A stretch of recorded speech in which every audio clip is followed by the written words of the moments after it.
What's up, WrestleScope Nation? You know what? I'm not even going to sugarcoat this one. What we witnessed on SmackDown wasn't just a match, it was a massacre. And while the WWE Universe is still picking their jaws up off the floor from Jacob Fatu's brutal destruction of Jey Uso in that Wargames advantage match, Roman Reigns just got hit with news that could shatter everything the Bloodline is built.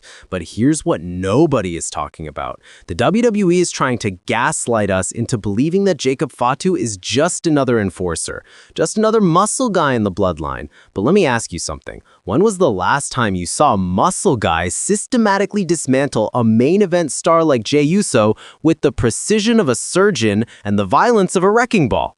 I'll wait. And you want to know the most infuriating part? The commentary team, the analysts, everyone is sitting there acting shocked that Fatu dominated. Like we haven't been screaming from the rooftops that this man is a different breed. This isn't your typical Bloodline beatdown. This was a statement written in blood, and Jey Uso's body was the canvas. But while everyone's focused on the carnage, Roman Reigns just watched Drew McIntyre, a man who despises everything about the Vision, shake hands with the devil himself. And Roman's reaction? Let's just say the tribal chief might be realizing he's not the only alpha in this jungle anymore. Stick around because what I'm about to break down is going to change how you see Wargames, the Bloodline, and the entire power structure of WWE. Let's rewind to that Wargames advantage match because what Jacob Fatu did to Jey Uso wasn't just a victory, it was a demonstration of power that sent shockwaves through the entire roster. From the opening bell, you could see it in Jey's eyes. That hesitation, that split second of doubt that every fighter dreads. Because Jey Uso isn't just facing a cousin. He's facing a freight train with bad intentions and zero remorse. The match started with Jey trying to use his speed, his agility, all those years of tag team experience to create separation. And for maybe 90 seconds, it looked like it might work. Jey had a suicide dive that would have taken down any normal human being. Jacob Fatu caught him mid-air like he was catching a beach ball. Let that sink in.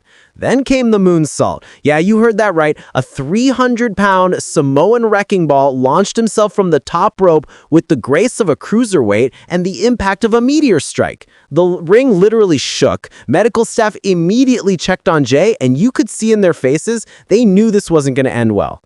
But here's where it gets twisted. Jacob Fatu wasn't trying to win quickly. He was teaching a lesson. Every forearm smash, every hip attack, every bone-crushing slam was calculated. He was showing Jey, showing all of us what happens when you stand against the Bloodline, when you choose to yeet yourself out of the family. The tribal combat sequences were brutal. These weren't worked punches and choreographed strikes. This was two Samoans unleashing generations of warrior DNA on each other, and only one of them was walking out whole. When Fatu hit that running hip attack in the corner, the one that left Jey crumpled like a discarded action figure, the crowd went silent. Not the kind of silence where fans are shocked, the kind where people are genuinely concerned for someone's well-being. And then came the finish, the double jump moonsault, the same move that's ended careers, the same move that makes grown men wince just thinking about it. Fatu climbed to the top rope, barely even winded, looked down at Jey's broken body, and launched himself with the confidence of a man who knows he's untouchable. 1, 2, 3. But that's not even the worst part. After the bell rang, after the match was over, Fatu stood over Jey with this look, this chilling look that said, "I'm just getting started." No celebration, no acknowledgement of the crowd, just pure, concentrated dominance. The Wargames advantage now belongs to the Bloodline, and with Jacob Fatu leading the charge, their opponents aren't just facing a disadvantage, they're facing a massacre waiting to happen. Now, while everyone was still processing Fatu's destruction, WWE dropped a nuclear bomb on SmackDown. Drew McIntyre, the Scottish warrior, the man who's made a career out of fighting his own battles and standing alone, just joined the Vision. Let me repeat that because I know some of you are still in denial. Drew McIntyre joined the Vision. The same Drew McIntyre who's been vocal about hating factions. The same Drew who prided himself on being a lone wolf. The same man who destroyed CM Punk in their blood feud is now shaking hands with the very system he claimed to hate. And Roman's reaction? Chef's kissed. The cameras caught Roman backstage, and for the first time in years, we saw something in his eyes that wasn't confidence or arrogance. It was calculation. Maybe even a flicker of concern.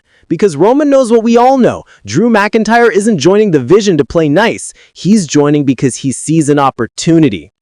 Think about it. The Vision is building an empire. They're strategic, they're ruthless, and they're winning. Drew's not stupid. He sees the writing on the wall. The days of the lone wolf might be over in modern WWE, and if you can't beat the system, you join it and corrupt it from within. But here's the twist nobody's talking about. What if Drew's endgame is to take down everyone? The Vision, the Bloodline, the entire power structure. What if this is the long game? Roman Reigns has built his empire on loyalty and family. The Vision has built theirs on calculated alliances and strategic dominance. Drew McIntyre, he's built his legacy on chaos and destruction. Putting him in any faction is like throwing a grenade into a powder keg. The tribe-in-chief knows this. You could see it in his face. This isn't just about Wargames anymore. This is about the future of WWE's power structure. Because if the Vision has Drew McIntyre and the Bloodline has Jacob Fatu, we're not heading towards a war, we're heading towards Armageddon. Let's zoom out for a second and look at what's really happening here. WWE isn't just building towards Wargames, they're building towards a complete restructuring of the main event scene. Jacob Fatu's demolition of Jey Uso proved something critical. The new generation of the Bloodline might be even more dangerous than the original. Roman had charisma and psychology. Fatu has that plus unmatched athleticism and a mean streak that would make Umaga proud. Jey Uso taking this loss might be the best thing for his character long term. Think about it. He's been living in Roman's shadow for years. Even when he broke free, he was still defined by the Bloodline. This loss, this beating, could be the catalyst that transforms Jey from Roman's cousin to a legitimate main event threat driven by vengeance. And Drew McIntyre joining the Vision, that's a direct challenge to Roman's authority. For years, Roman has been the guy, the final boss, the endgame character. But now what? Now he's got Drew McIntyre aligned with his enemies and Jacob Fatu potentially becoming too powerful for anyone to control, even the tribal chief. We're witnessing a shift. The old guard is being challenged. The power dynamics are changing, and Wargames is going to be the powder keg where all of this explodes. So let's talk about what this means for Wargames. The Bloodline now has the advantage, thanks to Fatu's dominance. That means they enter one member up, and in the unforgiving structure of 2 rings and 1 steel cage, that advantage is massive. But here's what got me hyped. The Vision now has Drew McIntyre. That's a game changer. Drew's experience in brutal matches, his size, his intensity, he's the perfect counter to Jacob Fatu's destruction. These 2 monsters colliding in Wargames, that alone is worth the price of admission. And poor Jey Uso. He's got to heal up, get his head right, and figure out how to survive when he's already been broken by the Bloodline's enforcer. The psychological warfare is just as brutal as the physical. Jey knows what's waiting for him in that cage.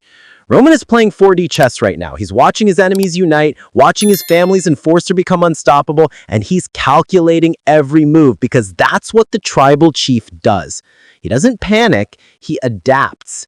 But adapting might not be enough this time. When you've got the Vision with Drew McIntyre on one side and your own family member unleashing unholy violence on the other, even the tribal chief might be facing his greatest challenge yet.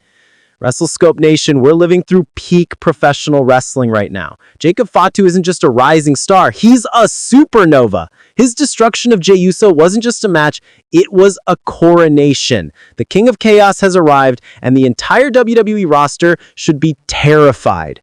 Drew McIntyre joining the Vision, that's the kind of swerve that changes everything. Roman's reaction tells us he knows the stakes have been raised. The tribal chief is still on his throne, but the ground beneath him is shaking.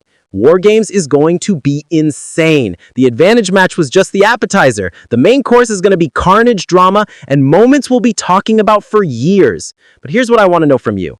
Do you think Jacob Fatu is the most dangerous member of the Bloodline right now, even more than Roman? And is Drew McIntyre playing the Vision? Or is he genuinely all in? Drop your predictions in the comments because I'm reading every single one. If this breakdown opened your eyes to what's really going on in WWE, smash that like button like Jacob Fatu smashed Jey Uso. Subscribe to WrestleScope for the most in-depth analysis in the game. And hit that notification bell so you never miss when we break down the next explosive moment. Share this video with every wrestling fan who needs to understand why this is the most exciting time in WWE right now. I'm out, WrestleScope Nation. Stay locked in, and I'll see you in the next one where we're going to break down exactly how Wargames is going to change WWE forever.